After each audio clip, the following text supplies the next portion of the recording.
Dia nampak satu syarat, tapi antara syarat dia jangan ada halangan makmum boleh pergi ke imam. Kalau masjid tak ada masalah, ada halangan tak ada halangan, dinding, pintu, kunci tak kunci, mangga, pelam apa, lantak kan. Tak ada masalah itu untuk menghalang makmum ikut imam dalam masjid. Dengar elok je tu. Dan jika dikatuk pintu, diselak sekalipun. Bersalahan dipakukan dengan tidak dapat lalu, tiada sah mengikut. Bersalahan kata dia kalau pintu tu dipaku, dipakukan dia tidak dapat lalu, tidak sah mengikut.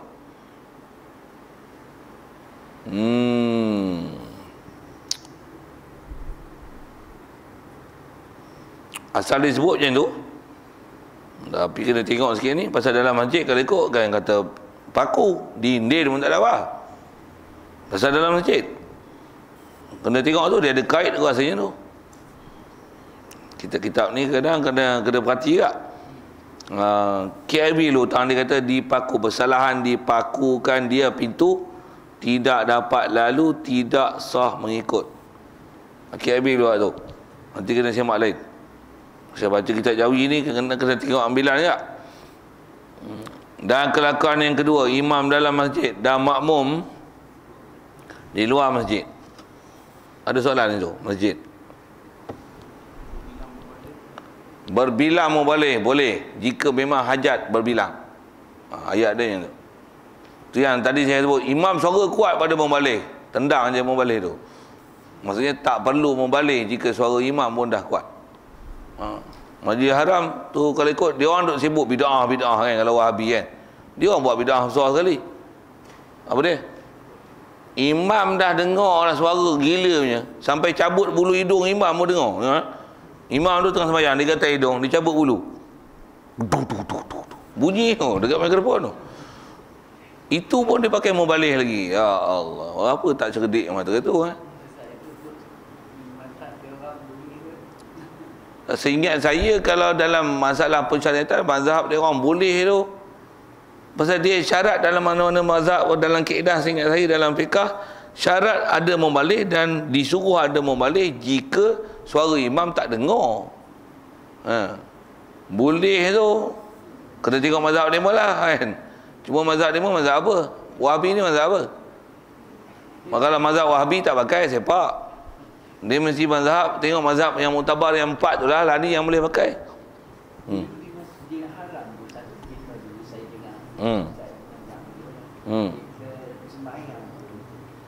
Ada penjuru-penjuru dia. Mazhab-mazhab lain. Ya, betul. Memang dulunya tu.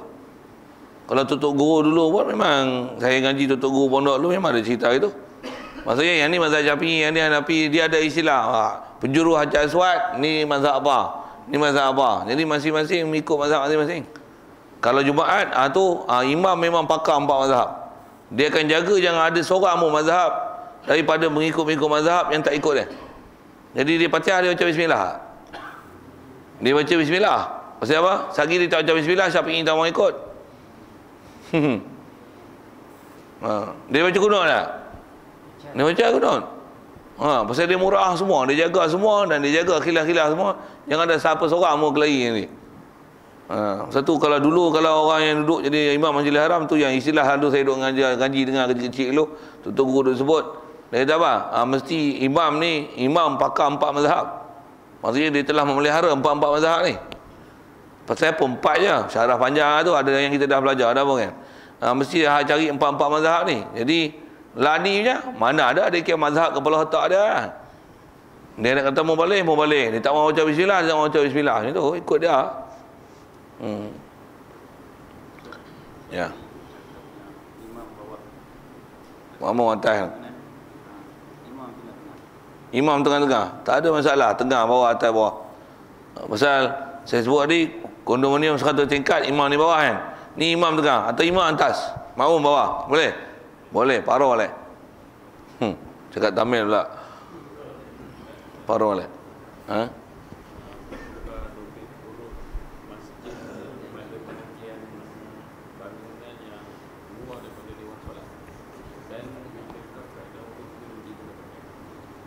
Bilakah dihukumkan masjid bagi bangunan yang di luar daripada dewan solat? Dobit dia tu.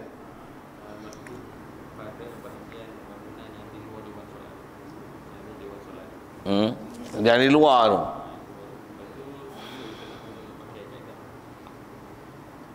Kaedah yang memang dipakai dalam masalah, kalau masjid yang besar, dia ada dewan utama solat, dewan solat utama, yang tu kadang kunci aircon, cermin dan sebagainya. Apa yang masih hukum masjid, yang tu lah kan, kaedah dia yang mana berdinding lah. Kalau disebut binaan, mana yang masih dia berdinding, dewan solat utama, yang ni hak luar dan masih berdinding, selagi berdinding walaupun hanya sekadar pada pinggang, hukum masjid. Dan memang pembina membina dia atas nama masjid.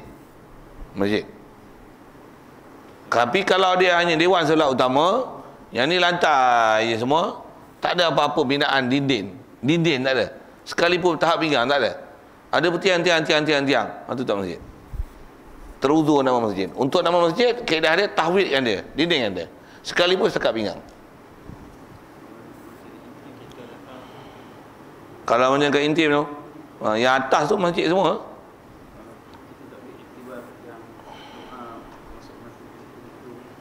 Itu mungkin tempat dia tempel tu kan. Tapi kalau ikut dengan status apa tu tengok tu, itu adalah masjid. Maksudnya naik ada tangga tu, yang tu dewan solat, yang ni lantai, yang ada tangga, naik yang ni adalah masjid. Pasal dia masjid. Tengok keadaan binaan tu, itu adalah masjid. Masjid bukan ruang solat tu saja.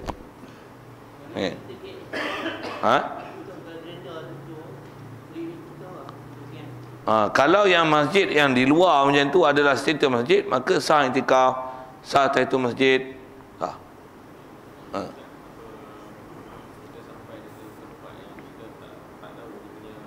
Status tu.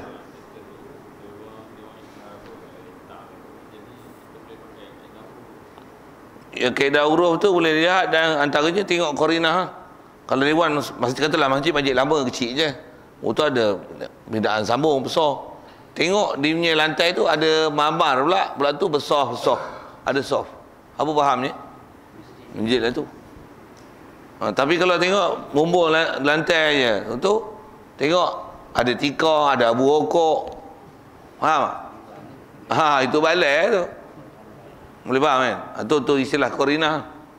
Maksudnya kita tak tahu status tu, macam mana nak tengok? Tengok fenomena korinah. Maksudnya penunjuk, clue yang boleh untuk menunjukkan dia ada masjid ataupun tidak. Itu kot kan. Tapi kalau memang bertutup, besar, elok, bersih, yang ni memang yang bercermin, maksudnya masjid lagi lah. Okey. Baik.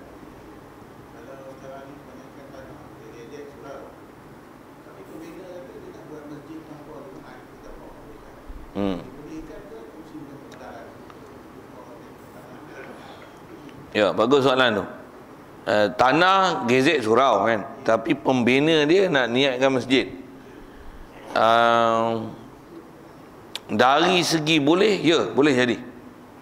Maksudnya boleh jadi keadaan macam tu. Walaupun tanah tu dia gezek surau. Cuma itulah dari segi, kalau kita tengok peraturan semasa yang ada, kalau gezek surau nak buat masjid, pasal bila masjid nanti dia tak boleh runtuh sebarangan, pasal dia wakaf. Jadi kena jaga harta wakaf kan. Kalau surau dia boleh runtuh. Dia ada jaga status tu, pasal harga wakaf harga jaga, bukan boleh musnah. Musnah harta wakaf dosa besar. Kalau surau, dia surau kan, dia tak wajib pelihara tu. Dari segi status, dia dah tak mau pakai esok, dia nak tukar ubah buat dewan dengan apa dan sebagainya, dia roboh surau, dia nak buat, itu atas kuasa pemerintah. Tapi kalau kata dah jadi masjid, ada masalah kat dia. Jadi kebenaran tu diperlukan lah, siapa yang mengurus. Jadi kalau kami nak buat masjid ni boleh tak? Kata dia tak boleh, kami gezek surau. Tak boleh. Jadi kalau nisbah nak boleh berlaku, boleh. Tapi keizinan tu lah. Pasal keizinan tu perlu siapa? Pasal dia nanti melibatkan status boleh tak boleh musnahkan tu. Pasal bila dah izin untuk buat masjid, nak musnah tak boleh. Pasal dia status binaan, dan dia musnah, kalau musnah dengan dia musnah pasal sebab tempoh masa yang sangat panjang, itu tak apa. Tapi kalau kita pecah kan, sedangkan benda tu wakaf, istilahnya memusnahkan harta wakaf. Berdosa besar. Satu status yang bukan milik kita, tanah tu, kita nak duduk mesti minta izin lah. Kalau tak dapat izin, illegal, dia boleh hancurkan. Pasal siapa suruh buat? Siapa suruh buat masjid? Ni tanah surau. Masalah tu. Begitu juga kalau tanah orang kita nak buat. Ni tanah kau, tapi aku nak buat masjid boleh tak? Diizin, masjid jadi masjid walaupun tanah dia. Tapi dia nak runtuh tu tak boleh. Itu dia masalah dia. Walaupun tanah tu bukan milik kita. Itu kot. Ya.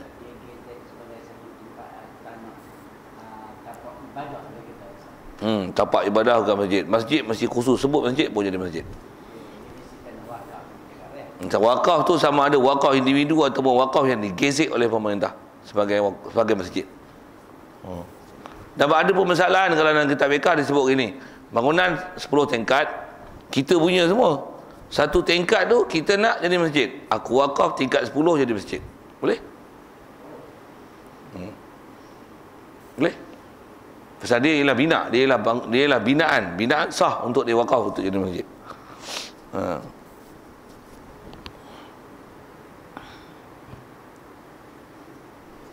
Ya. Masjid Simpang Pulel. Ke Kampung Kunir. Jauh tu. Betul? Tapak kat luar tu. Oh, yang tu dah masjid lain. Kalau kata masjid pun tu masjid lain. Masjid lama satu, masjid baru satu. Katalah itu kan. Ni masjid lain, ni masjid lain. Dua masjid. Jadi bukan satu binaan. Dia hukum dua masjid. Jadi maksudnya dua binaan. Bila dua binaan, hukum dua binaan lah. Nanti hal lain, hal lain. Tu hal lain. Boleh? Lain.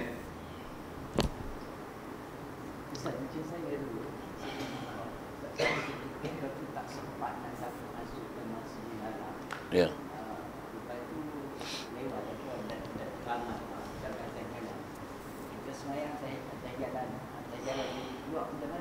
Ya. Ramai melimpah-limpah lah. Betul? Dia punya kalau tengok fenomena tanya tu sah lah tu. Pasal kebolehan kita ikut imam. Kalau katalah tak ada orang dalam masjid, yang tu yang dia akan sebut ke depan tu. Tak ada orang dalam masjid, tak penuh. Tapi speaker hala keluar. Imam duduk masjid, masjid pun dua orang yang makmum. Tapi kita nak pergi jemaah. Kita tak masuk masjid pun, masjid terlalu besar. Kalau kita pergi habis sembahyang 4 rakaat. Tapi bila kita dengar tu, tepi jalan yang kita hampa, tapi nak pergi ke imam tu ada syarat nanti lah, jangan ada halangan. Maksudnya ada pintu buka, kita boleh pergi terus nanti untuk ke imam tanpa ada berondor. Memang jalan pun straight pergi ke imam, tapi jauh. Tapi kita tak masuk masjid pun, kita sembahyang atas jalan je. Tapi imam nampak tu, ataupun dengar suara Allahu Akbar. Sah jika tak jauh daripada kaki masjid dengan kita dah sembahyang 300 hasta, 100 soft masih sah ikut. 101 soft out, tak boleh lah. Tapi kalau memang melimpah makmum, melimpah luar masjid ni, melimpah, selagi ada orang sambung lah, macam mana pun. Ya. Kalau tak ada orang di kaki masjid dengan orang tu, walaupun dia kosong, 300 hasta. Cuma kalau di Masjidil Haram itu, cuma kita tak dapat fadilat. Ya. Tak dapat fadilat dalam masjid, tak dapat fadilat berjemaah walaupun berjemaah. Pasal apa? Pasal yang kosong depan tu tak pergi penuh. Dia ada masalah tu. Masalah kita bicara ni masalah sah tak sah. Masalah sah tak sah.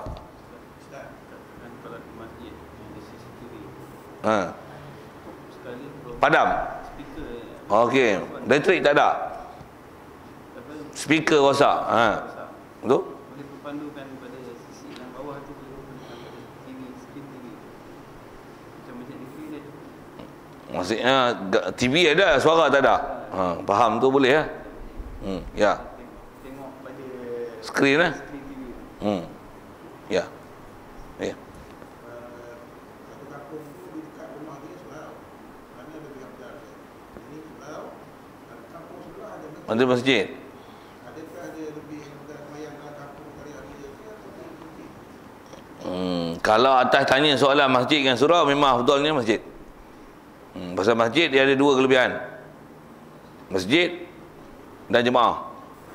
Yang ni surau tak dapat masjid tak dapat iktikaf. Jadi masjid lagi afdal. Walaupun di luar kampung, ya. Melainkan kalau lagi masjid tak ada jemaah. Surau ada jemaah. Surau afdal pasal boleh jemaah. Masjid tak ada jemaah, dapat masjid je. Dia ada tempat-tempat yang disebah kalau berlawan-berlawan itulah kan. Maksudnya mana lebih afdal. Jadi kalau atas tanya, ni pergi masjid, jemaah masjid. Yang ni jemaah di surau. Kalau atas tanya umum macam tu, jemaah di masjid lagi afdal daripada jemaah di surau.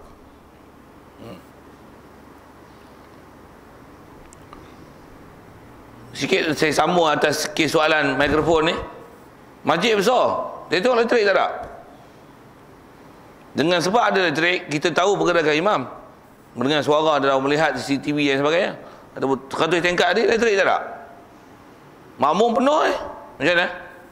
Teruzur berjemaah, terhukum tercerai dengan imam, teruzur berjemaah, sembahyang ni. Kalau ada mau balik pakai tak ada, siapa nak larang jerit sampai 100 tingkat tau. Saya kata adat saja gitu kan. Dia kata pasal bila teruzur tak tahu pergerakan, habis teruzur lah berjemaah. Hatta dalam surau sekali pun tengok hujan lebat, tak dengar apa. Orang perempuan lah kena tahu hukum ni pasal tirai tak buka ajalah itu. Suara tak dengar macam mana? Dia kena sembahyang diri. Dia tak boleh lah. Pasal apa? Takkan dia nak main teka-teka imam rukuk bah, imam rukuk bah. Tak boleh. Pasal teruzur berjemaah. Bila teruzur jemaah, dia hukum tercerai dengan imam dan masing-masing kena selesaikan sembahyang sendiri. Makmum tu lah. Kalau kata nak boleh pun, dia hukum macam imam tu seolah-olah macam dah terbatal. Pasal imam dah tak boleh ikut, sama-sama berjemaah ni undur belakang. Nanti seorang untuk jadi imam. Itu adalah antara yang boleh diteruskan berjemaah. Antara kaedah untuk boleh meneruskan berjemaah. Macam mana pun kalau masing-masing pakat sembahyang sendiri, memang kalau dengan imam yang ada tu dengan teruzur melihat ataupun teruzur mendengar, memang kena sembahyang sendiri. Inisiatif dia nak ikut satu sama lain untuk lantik ganti imam, itu satu hal lain. Ada bab yang kena belajar bab tu. Dengan soalan tu rasanya saya tak sambung lah. Pasal kita baca pun selalu kadar itu je. Saya tak baca dah sampai 1,5 jam. Jadi dan kelakuan yang kedua, imam dalam masjid dan makmum di luar masjid. Ini jumpa nanti insya Allah. Ada soal? Ya. Surau dan masjid.